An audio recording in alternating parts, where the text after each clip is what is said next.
So, episode 21, aren't we? we are. I wasn't ready then.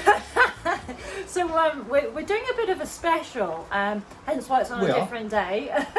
And the fact that F1 Silverstone this weekend, so it's going to be a little bit more focused on that. We're still going to go through some of the other stuff we normally do, but a little bit more focused on that because we got to see the sprint race yesterday.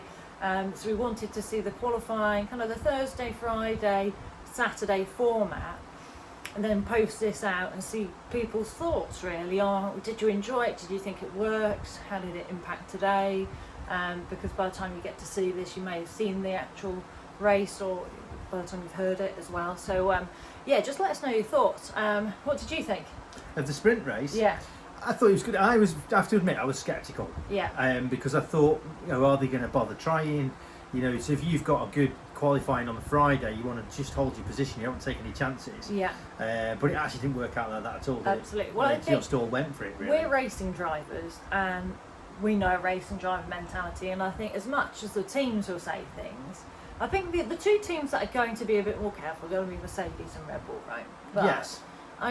Overall, but I think for the lower teams, this is a great opportunity, and we saw that yesterday. So anybody who's seen it, if they haven't, spoiler alert, but Fernando Alonso, I mean, just proved that. And same with George Russell, they just got nothing to lose. And Alonso went out, he got to fifth in 4 corners? Yes. Well, the thing is, I thought, it's going to suit people like Fernando, because look what he did in Baku with 2 laps. He pulled like 4 places in 2 laps, and he's always going to do that. You think, right, it's only 17 laps. Yeah, absolutely. Going to go for it. Went aggressive with his tyre choice, went on the softs, which not many people did. Which I understand for a quicker car you wouldn't do. His car, he's driving it beyond where it's capable of. Because I think Ocon out-qualified him, but he managed to get through. I don't think he did in the end. Oh, did he not? No. Well, I know he certainly started well down the list, yeah, he did, and then ended up in he was fifth. outside the top 10. He was 11th, I think, when he started. And if you haven't, you've probably seen it, but watch the onboard, you'll just see, okay, it's on softs, but it's not that, it's how he manoeuvres the car, and his head is at turn, 4 is it? And so he's lining up around the outside, which is brave and bold, but he knows he's going to end up on the inside, but he's already thinking that from turn 1, which is one thing about Alonso, is he's that far ahead of the game all the time. If you go back, one of the best onboards you can see is the race that Jenson Button won for Honda, which was 2006? Maybe. In the wet in Hungary, because he starts well down the grid as Fernando. Yeah. And it takes him about 10 laps to get the lead off Schumacher. Yeah. It is electric. He watch that in the wet. Absolutely. This is his ability to sense grip, which is obviously what he did. He goes around the outside of Schumacher in the wet when he catches him. Yeah. And I think it proves the point. Jensen mentioned this yesterday, as did Martin Brundle, this question of age, which obviously I know I mentioned a lot in the podcast, but exactly that. You had Vettel and Alonso fighting. It was like a combined age of something like 74 or something. They said. It was like that's right, they did. Anyway, but it just kind of proves, like look at Vettel compared to Stroll. Stroll's a young man, but Vettel, proves why he's the champion he is. It's a mental thing with Vettel. He wasn't settled at Ferrari. I don't think. I think it can be very hard to be settled at Ferrari, and this young gun Leclerc coming in, it just knocked his confidence, and now we're getting to see the old Vettel again as well. So personally, I thought it was brilliant. Yeah, there were some losers as well. To be fair, we talk about the Ferrari. I think probably our 2 favourite drivers in apart from Fernando, are probably Leclerc and Sainz. Yeah. And you know how fast that car goes, because they were like within 100th of a second quite often. Yeah. But Sainz had a bad Friday, and Saturday got worse, didn't he was very diplomatic about, George made a mistake, and, blah, blah, blah. And I think, it's a racing incident. He tried to go around the outside for the inside at Luffield. He was slightly out of where he should have been anyway, qualifying, wasn't he? And I think, George was running wide, coming in, through Brooklands into Luffield, and I think it just, because of that, ended up, with them hitting. And that's the thing, the big teams, that's where perhaps it needs a bit of ironing out, who knows, but I think it's great concept. Yes, because the other Ferrari finished 4th. And what it's probably thrown up for today's race is the tyres. Yeah.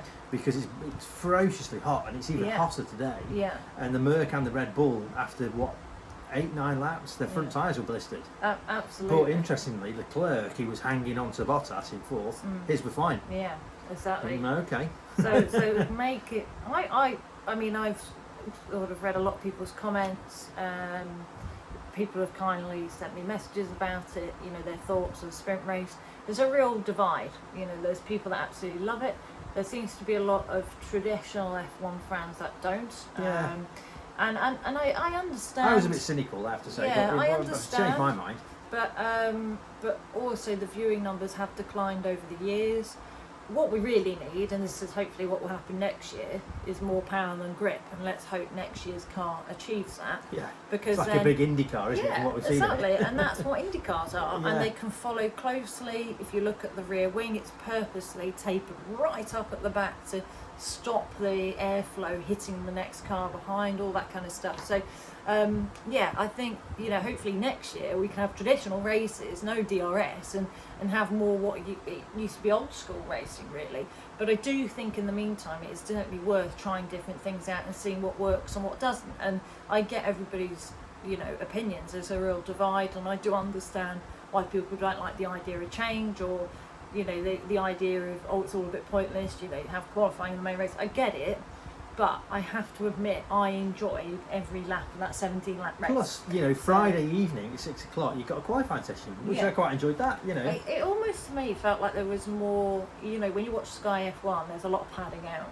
Yeah. And it was like from Thursday, bang, there was loads going on, and I don't know, it just made, I think for spectators, especially if you're going to watch, it's giving you even more to see and that kind of thing. But from a manufacturer's perspective, people like Mercedes and so on, I'm not sure if they're going to like it that much, because like they've lost the pole for today. So it's a balancing act, keeping everybody happy, I think. But certainly for the lower teams, it's got to be a winner, surely, because if your car's not that quick over one lap, but you're a good racer. But Max didn't disappear up the road either, did he? So no, so it could be an interesting one, that's for sure. See. Yeah. So, on to what we've been doing this week. Yeah, so we've had quite a cool week, haven't we? It got a bit upside down from where we should have been. So we got invited, or you got invited, to go down to Maranello Concessionaires, which was the original importer for Ferrari into the UK. And it's the third oldest dealership in the world or something. Yeah. In Eghamand, in Surrey, for the launch of the 296 GTB, which we have talked about on the pod, and gave us chances to see that thing in the flesh, which was cool, and it is a cool looking thing. And to be honest, just how they launch it as well. Yeah, I mean, normally they invite people over to the factory, which would have been even better. But obviously with next time we'll do that. Yeah. COVID conditions and restrictions, that wasn't possible. So, but they had an Italian Ferrari race driver, Riccardo, who's actually going to come on the podcast and talk about how it is being an Italian, obviously working for Ferrari ambassador. being an ambassador, all that. So that's brilliant. So got on with him really well, and he was doing the presentation basically, wasn't he? So about 40-45 minutes walk around, going through the history of Ferrari up to the current situation of obviously the latest car. But they did a what's it called, virtual reality thing for, because we couldn't go over to the factory, so you get to see sort of the production line, I suppose, and it's through amazing VR. How it tricks your brain, because you sat on a stool, you put this thing on, and all of a sudden you're looking down onto the factory floor. Yeah, and so that takes you a minute for your brain to think, hang on a minute. But what initially I was sort of staring, and then I realised I could look around just like I could do normally, and it was I thought it was awesome. The only thing is, I think you can adjust it to suit your eyes, and I didn't know that. So mine was a bit blurry, so I ended up pulling it away from my face slightly, and then it worked much better. But I think there is probably adjustments, but I didn't work that bit out until towards the end. So I got to see a blurry version of the factory. So what did we think of the car? So for me, actually, I think first of all, I think it looks great. The engine itself, I think has been very clever. So we got to listen to it, didn't we? And I like a 6-cylinder engine anyway. Yeah, but what they've Jags and Astons and stuff like that. I do like a 6-cylinder engine. But they've nicknamed it the Mini V12. Yeah. Because what they've done is it's 120 degree V now, whereas traditionally it's normally about 90 degrees. So it means they've been able to centralise turbos in the middle, and they've been able to make the engine smaller and lower centre of gravity, but create more power and balance as well. So and I thought it sounded awesome. But it also, what they've done is you've got this tradition, you've got the turbo performance, and of course let's not miss out the hybrid electric side as well. So you've got all that performance. You could do 25 kilometres just on electric if you want to. So you've got that. I know it sounds daft with a Ferrari, but in town, in London, wherever you may be. But yeah, you've then got this high revving, 8,500 revs, like a naturally aspirated traditional Ferrari. And so they've managed to merge both together very, very well, which we've seen the likes of Porsche do in the past. So I was dead impressed with it, to be honest. I thought it looked good, I thought it sounded good, I liked what they've done. And the packaging of it. I mean, normally when you open the back of like a 488, for example, there's the engine. And you can see the cam covers and everything else. And then open the back of this, it's like, right, where is it then? It's so small and so low down in the car. Oh, absolutely. So I think, I really do think Ferrari, since the 458, everybody's going to have their own opinions on this, but I felt they lost their way a little bit with the 360, 430, and then they brought out the 458 and bang, Ferrari were back. And ever since, I think, they're getting closer and closer to, they always had this sort of reputation, it's Italian. So that means it might be. That means you need to put your AA point before you go. Yeah. But I actually feel like they're really moving away from that now. Like the quality. And this car, they want people to use, don't they? Hence the hybrid bits and 7-year warranty, 7-year servicing programs. Yeah, exactly. They want people to use them. If you think it's sort of aiming a little bit at something like the latest Turbo S, where it's something that is a super high performance car. This is 204 mile an hour car. Okay, so unbelievable performance, yet has practical use as well. And I know that sounds daft to say about Ferrari, but if you only need 2 seats and you can use the electric mode, you can use it combined. And we know what the ride quality is like on Ferrari. Absolutely, so they're like magic carpet rides, aren't they? Yeah, because I always thought that's where Porsche were in their own league a little bit when it came to performance and the ride. Well, actually, when I drove that 488 Pista, it was like, whoa, hang on a minute. I did not expect that from a Pista. This is a bit softer, this car. Yeah, exactly. So it's even more usable again. So yeah, for me, absolute thumbs up. I think it's brilliant. I think the whole experience was brilliant. Ferrari are very good at making you feel very special. Yes, of course, they need to buy cars. What manufacturer wouldn't? But I just think the whole experience was especially. It's very good, very Ferrari. Yeah, and I loved how it was going through the history of Ferrari, and they're very, very good at tying up everything they do. So the motorsport side of Ferrari is central to what they do, and they make that very, very obvious, don't they? So there's a lot of talk about what they've achieved in Formula One, and in motorsport in general, but also their driving tours, their race courses, their Ferrari Challenge. I just thought that as a package, they did really well at selling themselves, to be honest, but in a really nice way, where you came out thinking, I want to buy a Ferrari. Yeah.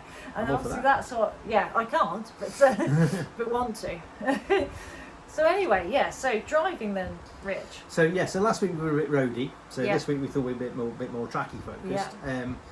More sort of track day people, perhaps amateur racers, club racers, stuff like that. And it's something again that we come across working with people on track is making good use of the time when you're on the circuit. Because you do seem to see people on track days and test days who just pound around and they're not developing. I mean, that's great fun to do that, but it's just, you might as well do it with a bit of a plan and try and learn something about yourself and the car and develop what you're doing. Without meaning to butt in, but most people that on a track day, they want to be good at it, right? It doesn't mean you want to be professional, you want to race, or you might be racing, but at whatever level, surely if you're there, you enjoy driving, so why not get better at it? Yes, at the same time. So the first thing I would say to somebody is don't just drive around. Try and analyse what you're doing and what the car's doing. And you don't need to do this to you don't need to be like an F1 team and analysing every inch of the track, but just having a little think about what bits you're happy with, what bits you're not happy with, and how you could perhaps do things a little bit better. Because if you're doing it better, you're probably going to be safer and faster, which is kind of a bit of a double whammy, really. Yeah. I always try and say to people, you don't want to be doing more than about 10 minutes at a time either, because you get people trying to pound around for half an hour. My car's red hot, you're red hot, Max with experienced clients is 20 minutes. Yeah. Especially with a road car. Because as great as these road cars are, for you and the car, if I get people all the time, well, how much will I use my tyres? Will I need a set by the end of the day? Well, we can manage that. It all depends on how you drive. But if you pound round, your risk goes up, but also boiling the tyres. Yeah. Because you think most things, heat creates things, it also then destroys things. If you get things stinking hot, even if you've got ceramics on your car, you get everything stinking hot, they're going to give up eventually. Exactly. So you just got to manage things. Absolutely. Including you. The car will last longer than you, quite often. Well, exactly. And this is where you have to try and recognise, obviously us as coaches, yes, we can recognise when people are getting tired. But of course, if you're not there with somebody, it's good to try and ask yourself, well, am I now starting to fade? Do I feel tired? Am I starting to make mistakes? Always the first sign is if you're starting to make the odd mistake, probably best to come in. Because you don't want to risk anything getting worse. And it's just because naturally fatigue sets in, and this helps. When people do track days, it helps people appreciate why people like F1 drivers are so fit. Because it really a track day, you're not having to pull the same G's or anything that. But it's the concentration. But it's the concentration, absolutely, and the adrenaline you're dealing with, all of that side of it, pumping through your veins. Exactly. It's exhausting, isn't it? Well, I mean, one of the things we've talked about this a lot, and this is easy to say and hard to do, is what you're looking for is a relaxed focus, a relaxed concentration. So learning to recognise when your concentration isn't right and you're tensing up or things aren't flowing right, that's a good cue to stop and let your brain refresh. Negative self-talk starts to come in, so you start to make a few mistakes and you start to beat yourself up about it a little bit, trying to find ways of stopping that from happening. I mean, when we work with our younger drivers, we try and get them to pick up on what reference points they're using around the circuit and things like that, because then you're giving your mind something to focus on, and that kind of helps you to focus and to concentrate without overwhelming yourself almost, really. So it is worth asking yourself, where am I looking? What are what am I looking at? Print a map and okay, where is my breaking point? We do this for young drivers, and quite often you can say thinking, oh, actually I don't know, or and it gets you really thinking about it, and that obviously helps with consistency and then moving things forwards as well. But of course, how you feel as well. How does a car feel? It's something when we coach people we talk about all the time, isn't it? It's how what feels good, what the car is telling you, and what feels bad. Because the cars are constantly communicating with you, but when you're inexperienced, you might not necessarily know what it's telling you. But there's a lot of things. You only need to watch some of our stuff, or there's so many things out there that can help you with that anyway, aside from obviously having a driver coach, of course. Yeah, so the takeaway for me then is not just pounding around, have a little plan for the session, try and analyse what you're doing, and think about some things that will make life easier for you, so looking for reference points. Come back in, go through it, have a little think about what's happening, and then move on to the next plan for the next session. And so you don't need to do that in any great detail. It's just to try and maximise your time on the track, because it's expensive, and you want to make good use of it. Really. Absolutely, couldn't agree more. So so obviously any questions on anything, just get in touch. Feel free through the website or on social media. Obviously we're on all the main channels, let's say. So just let us know. So our interactive question then, do you want to move on to that? Yeah. So our interactive question this week is, what is your favourite thing about driving on the road or driving on the track? So what would you say? That's a good question. What my favourite thing, I think, is when everything starts to flow and blend together. So that works on road and track, but you get the days, because we do more road driving, you're a bit more up to speed, so you get to flow more easily. But when you're driving on track, when everything just falls into place and everything's happening just so, you get that nice. It's a lovely feeling when everything's starting to work together. Absolutely. Like I've explained to people, because obviously people that haven't done it or haven't raced don't always or done any track things. But it's the same on the road, to be honest. Road or track, the car doesn't know where it is, so it's comparable both ways.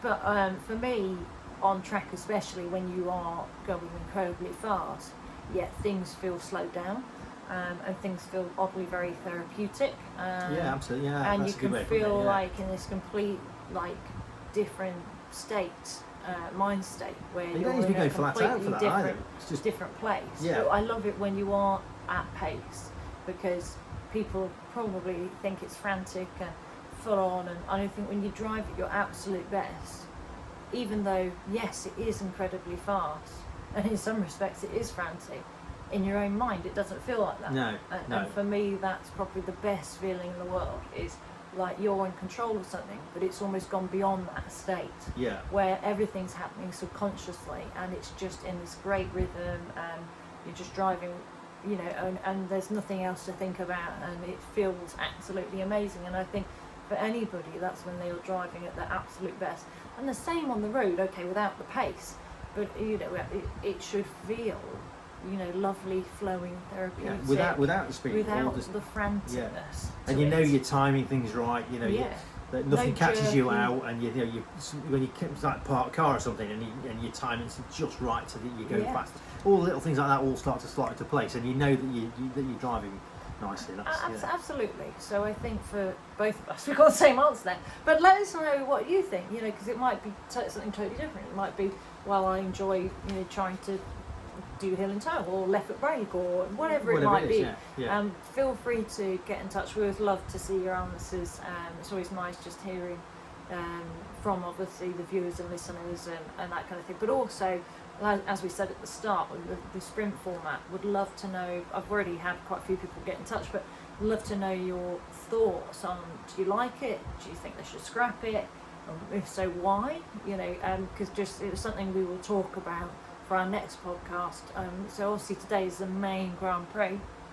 So we'll talk about that next week. We'll talk about that next week, and do our usual Friday build up for it things, but covering that. So yeah.